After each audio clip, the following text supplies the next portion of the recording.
Welcome to another TMC 4G WE telecast. I'm here with Shane Eleniak. Did I say that right, Shane? Close enough. Close enough for government work. Okay.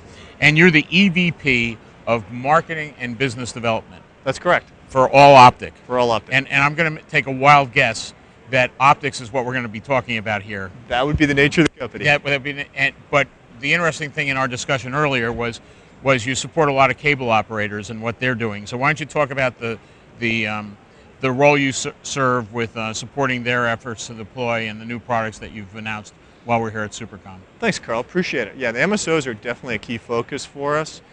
We really kicked off with them doing RF over glass over the last few years. And we've got a really interesting announcement really around the MDU space. Seeing a lot more aggressive post the FCC ruling late last year. Really focused in on doing more fiber to an apartment and then doing multiple distribution. So what we've come out with is elimination of the distribution amplifier to feed all those apartments with a higher power micronode, an MDU focused micronode. That also plays well obviously into Europe and Asia, Western Europe as well as into Japan and Korea with their densities in their apartments. Right. So really focusing around delivering fiber to the home, fiber to the apartment using the existing infrastructure. Is there a typical sizing of the apartments where the economics start to work out? Like are we in a 100-unit place or above? No, actually, that's the exciting part, is we can make it work here in the U.S. for smaller, 2-story, 3-story, 4-story walk-ups, as well as in Korea, where we're seeing, thousands of apartments. And really what happens is you're seeing a sub-$200 device, a micronode, split across, a dozen users, 20, 30, 50, 60 users. So now all of a sudden we're talking $10 and less per sub, which gets pretty exciting for that end user device. Excellent, and I can see why that would make a lot of sense as you start to fight the competitive issues. And exactly, and that's being driven by competitive issues. Whether we're talking domestically, the competition between the service providers, the MSOs, and the Verizons, the AT&Ts, or whether you extend that then into Europe, or you extend that into Japan with what NTT's doing, in Korea with what KT's doing, the MSOs have recognized that higher bandwidth solutions are important. And they're coming back with DOCSIS-based solutions, and this is just one of the solutions in their quiver to be able to push fiber right to that endpoint. And it brings them a lot of value.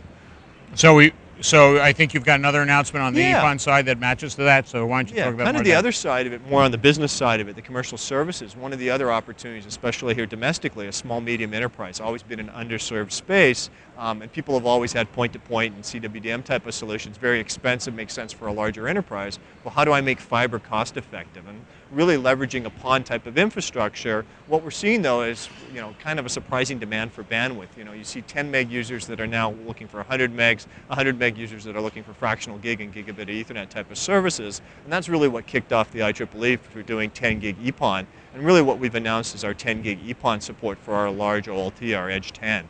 So really giving them a kind of a complete solution for commercial, whether it's RFOG, 1 gig EPON, or 10 gig EPON, letting them mix and match kind of on a tiered service model, and then also having RFOG to be able to address kind of residential solutions, MDU type of solutions, and giving them kind of a complete optical access.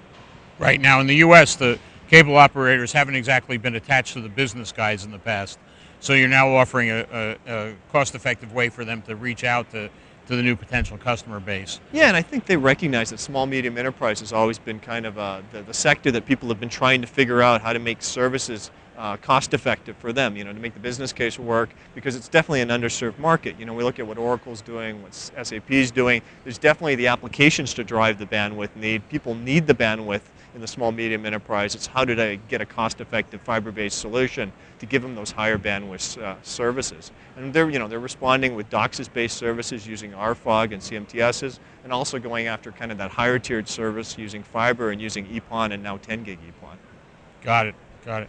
Now, can you give me kind of a feel for the worldwide view? Because given the fact that you service Asia so much and service Europe and the U.S., we've been talking about issues with recessions in this world and stimulus packages.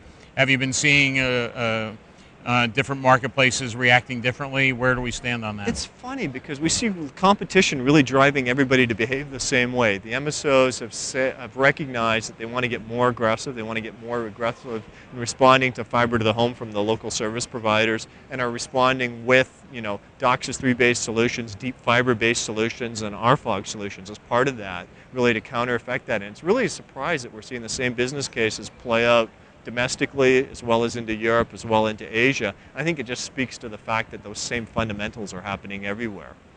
Excellent. Excellent. So if people want to find out more, how would they reach you guys? What's the website to look at? And Okay. Our website is www.alloptic.com, and that's the best way to get hold of us. great. Shane, thank you so much Thank you for your so time. much. It's been a pleasure.